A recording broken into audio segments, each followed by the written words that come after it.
You're listening to the Ecosystem Approach show. I'm Jason. And I'm Patricia. We discovered that human potential is severely limited when you program humans like a machine, which is standard practice today for self-improvement. The Ecosystem Approach teaches you how to uncover your infinite potential by using natural methods that are truly revolutionary. Join us now for the Ecosystem Approach show.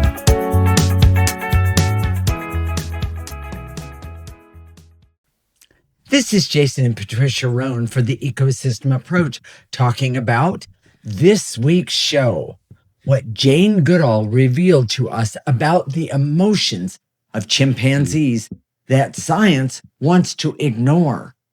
You know, I wanted to make the point in this show about how science denies emotions, which are a form of subtle energies. Yes. And therefore denies, and therefore that it has a bias against acknowledging the whole subtle energy arena. Okay. But what we found out was way more than we expected. Yes, I mean, this was, true. and I was kind of taken aback. When we channeled Jane, she was very, very emotional and very resistant to talking to us about this topic, about the bias in science regarding subtle energies. But it wasn't really about that. At all, actually. No. And what we did get was kind of vague statements. She kind of, and we've had experience with sexual abuse, emotional abuse, Correct. male abuse, physical abuse. That's correct. And even abuse within relationships. In the 25 years we've been doing this, we've encountered that many, many times. Correct. So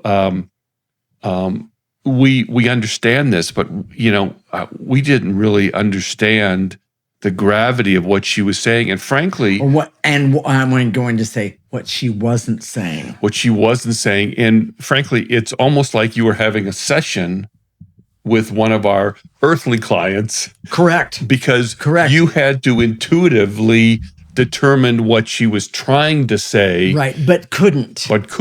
Yes. Oh my gosh, we're going to talk some more about this in the show. You have to get this. Well, and especially understand that the amazing things that she did for, I'm going to say, the animal world that is related to the human world is huge. We all, anybody who had any idea of who Jane was, or is, I should say it that way.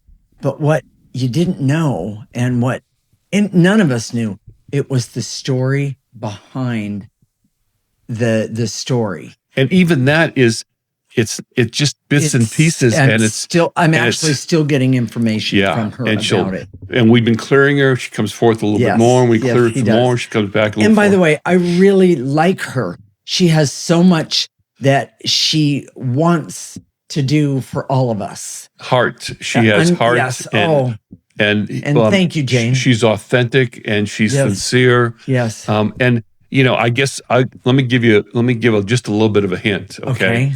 The hint is that it's related to this idea that when a woman is raped or abused sexually, she doesn't want to talk about it, and she feels that she's ashamed, and that does make a lot of sense to us because we understand dark energy. Yes. But if you think about it in any sort of logical way, it makes no sense whatsoever. Why would someone who's been abused like that, or been the recipient, feel like it was their fault? Right. And you can talk about, years and years of programming and things like that, which is all true, but it's directly connected to lineage, everyone. It is, and we're going to talk some more about that. I'm not sure we're going to get all of it done on the show either, because it's so big. Yes. But here's what I wanted to talk about, and we never got to that really. Okay. And it's and I'm just going to put it out there now. We're going to continue to talk about this in our shows. Okay. But there's a bias in our culture, especially in science, that when people have a vision, a gut feel, In other words, something that they can't either put into numbers or put it on paper. Something that doesn't sound, it sounds like it just comes from nowhere. And I've had people say this, I'm so aware of it lately. Yes. People will say to me, well, I'm not crazy. They preface it with, I'm not crazy. They have a vision. They have their intuitive process. They have a gut feel. Yes. But I'm not crazy. Or my favorite, I'm not one of those people. Well, hey, everybody, we're those people. Yeah. And yes. we hear this a lot.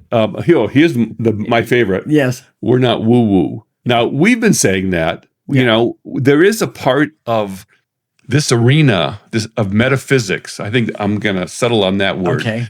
That can be really woo-woo. And when I hear it, it's like, huh? And it's when I get that reaction, it's not that it's wrong, but I see the motives and I see where it's coming from, and it doesn't feel right to me. Well, and I could say, if you use the ecosystem approach, then you have an idea, a vision, a feeling. If you take the emotion out of it, then you can actually articulate what it is you're trying to say. And and I'm going to relate this right back to Jane. She was always told, never, ever talk about any sort of feelings, emotions, or bias against you. Yeah. Or about you. Yes.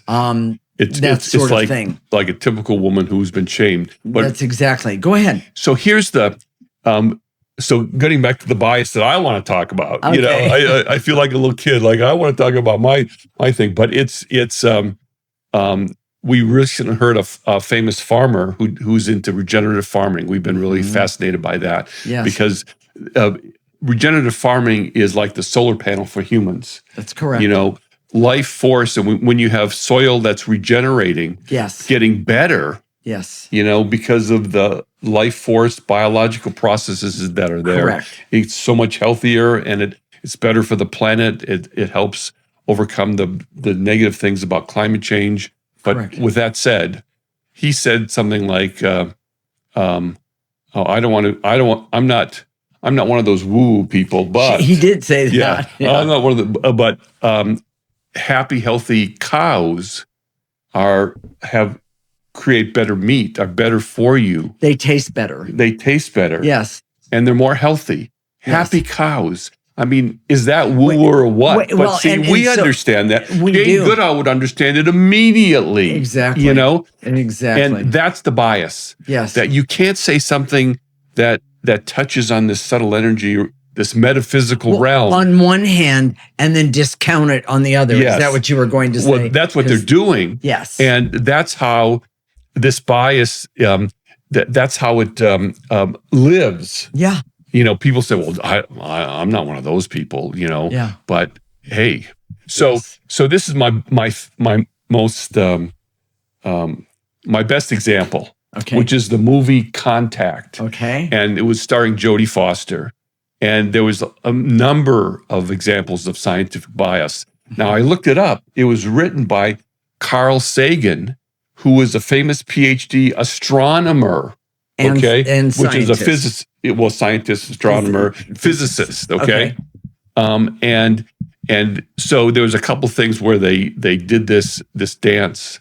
And one of them was that Jodie Foster's mentor told her, if you're going to study SETI, the search for extraterrestrial beings, you'll never be taken seriously in the scientific community. Right. But then when she found something, everybody pushed her aside in a very male way. These were males that pushed her aside and took the credit. Yes. And then if you it's a great movie, watch the movie. But when you watch the movie, the male who was going to do it originally wasn't able to, and she was able to do it at the last minute to step in, and she went and she visited this other planet dimension, correct? Whatever, and she had recording equipment, camera equipment, but it was all fuzzy. They blanked it out. The people that she was talking to blanked it out. Yes. And they found out later, they said, well, she came back and said, well, I saw all this stuff. And they said, well, that's impossible. That's impossible. You're just imagining it. You just, that was not true. But watch the end of the movie and you'll see. Well, and they came up with this idea that there was like 20 minutes of static. Yeah. And it just was a big hint. So we're going to continue to explore the dark energy and sexual abuse and the connection with male-dominated society, as well as how this all affects this idea of the bias against subtle energy and metaphysics. But you can stay in touch with us. This is such a big topic, and you want to know this by subscribing to our newsletter, theecosystemapproach.org. Sign up there. Go to our YouTube channel. And if you're not watching from there right now, watching someplace else, make sure you're subscribed. Jason and Patricia Roan, The Ecosystem Approach on YouTube. And bring a friend. Yes. Bring a friend. Enjoy what you're learning from us with a friend. So stay tuned, everyone, and we'll see you soon. Thank you for listening to the Ecosystem Approach Show with Jason and Patricia. I'm Patricia. Tune in every week as we discuss practical ways to apply the ecosystem approach and develop your potential to live your life on your terms. For more information, visit our website at theecosystemapproach.org.